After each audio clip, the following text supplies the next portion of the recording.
kingdom of Ardin, there was a castle that stood tall atop a hill, its spires reaching to the heavens, gleaming with gold under the sun. This kingdom, peaceful and prosperous, was ruled by a kind-hearted king and queen.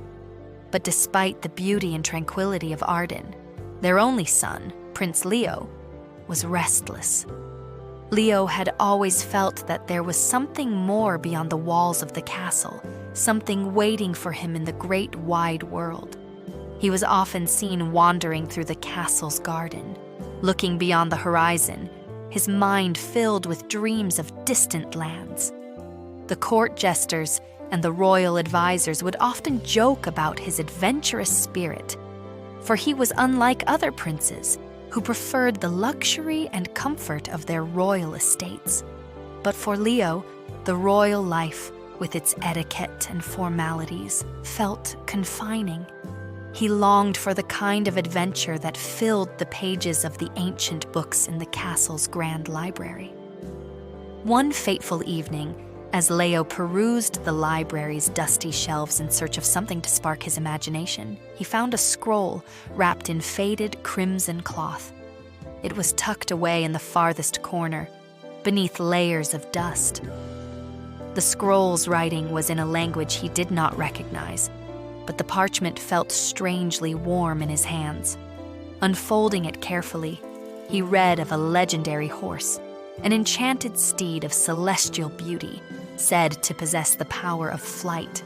The horse was described as a creature of great strength, able to soar above the clouds and carry a rider across oceans and kingdoms. It was not just a myth, but a part of the ancient history of the land, hidden away by a powerful sorceress who had bound it to an unknown secret place, far from human reach.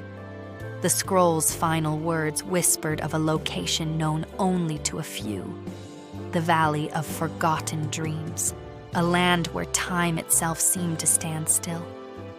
Those who sought the horse had to find the valley first, for only then would the steed reveal itself. The horse was said to be a protector, a creature of light that would only reveal its true power to someone pure of heart. With his heart pounding in excitement, Leo knew that this was the adventure he had been waiting for. The world he had always dreamed of had opened up before him, and he would not let it slip away.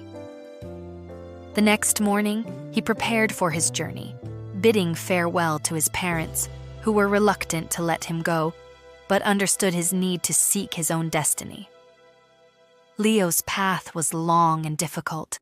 He crossed dense, shadowed forests where ancient trees whispered secrets to one another. He scaled jagged cliffs where the wind howled as though warning him of the dangers ahead. He crossed rivers so wide and swift that they could sweep a man away with one careless step. Yet, with each challenge, Leo found that his courage grew, and so did his understanding of the world around him. Along his travels, he encountered many creatures, both kind and curious, and others that tested his wit and resolve. One afternoon, in a dense forest where the trees stretched high into the sky like watchful sentinels, he met an old owl named Thaddeus. The owl, perched on a gnarled branch, eyed him with intelligence beyond his years. "Ah, you are the young prince who seeks the enchanted horse," the owl hooted, his voice rasping like dry leaves. "Many have come before you, seeking the same thing, but few have succeeded. Tell me, young one, what is it you seek from this horse?"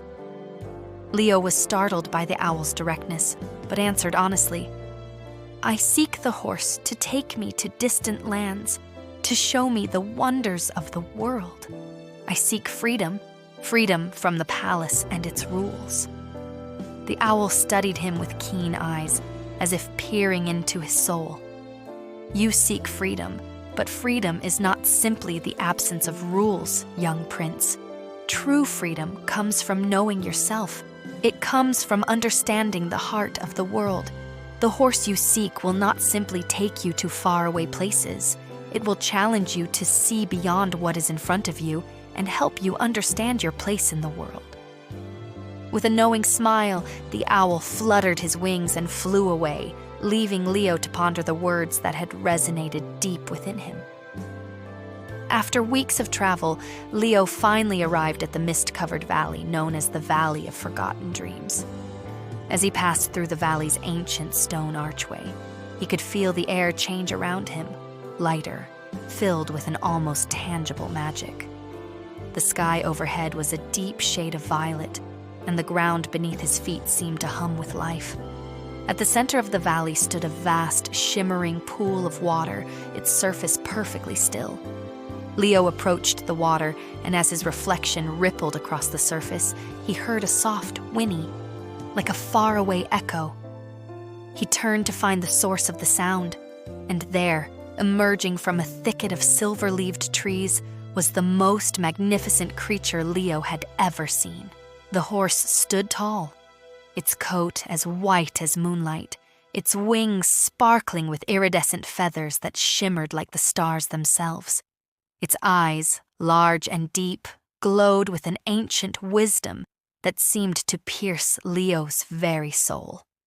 For a moment, time stood still, and Leo felt a deep connection to the creature, as if they had always been meant to meet. The horse bowed its head in greeting.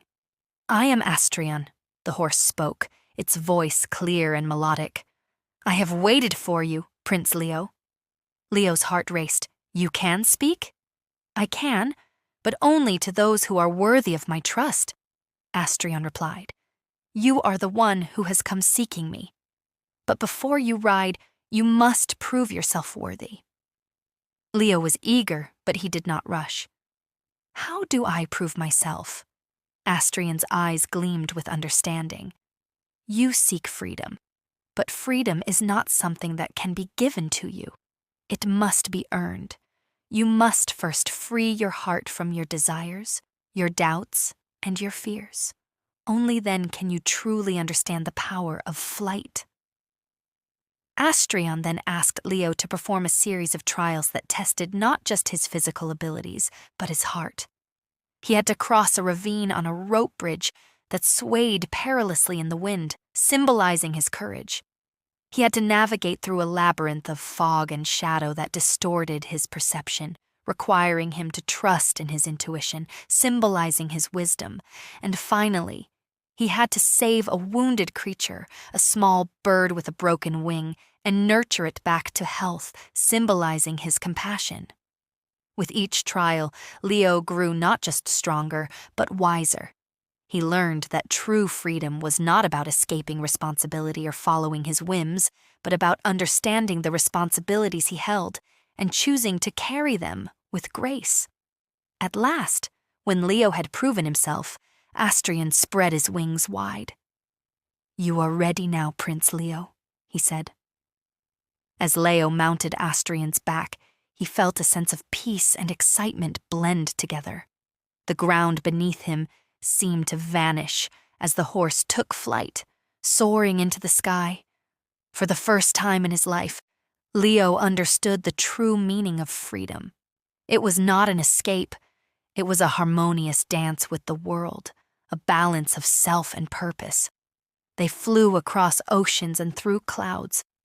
Leo felt the wind rushing through his hair, the exhilarating sense of weightlessness as Astrion soared higher and higher.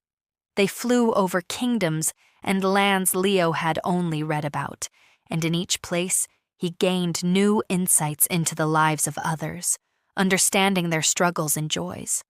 When Leo and Astrion finally returned to the kingdom of Ardin, Leo was a changed man. His once restless spirit had found peace. He had experienced the vastness of the world, but more importantly, he had come to understand his role in it. He was not just a prince by title, but a leader with the wisdom and compassion to guide his people.